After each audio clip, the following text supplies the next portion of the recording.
এসব মাইয়েগে শাশুড়ির সাথে বলে সম্পর্ক খারাপ থাকে। শাশুড়ির সাথে আবার সম্পর্ক খারাপ হয় কিভাবে? একটু বুদ্ধি থাকলে শাশুড়িকে মন জয় করা যায়। আরে বাবা, শাশুড়ি যেই সংসারটা, যেই সন্তানটা বছরের পর বছর ভালোবেসে আগলে রেখেছে, তোমার বিয়ে হতে পারে না 2 দিন, তুমি এসে একেবারে সংসারের হিসেব করো, এরেও দেওয়া যাবে না, ওরে তাই দেওয়া যাবে না, এতটুকু করা যাবে না, ওই করা যাবে না। এই জন্য তোমাকে শাশুড়ি তোমাকে দেখতে পারে না। বিয়ে হওয়ার পরে শাশুড়ির কথাই শেষ কথা।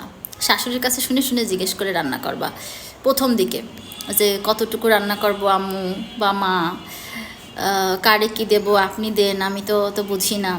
বুঝলেও বলা যাবে আমি বুঝি না, কারণ তোমার এই যে তুমি বোঝো না, তোমাকে শেখাবে, এটাই তার ভালো লাগবে।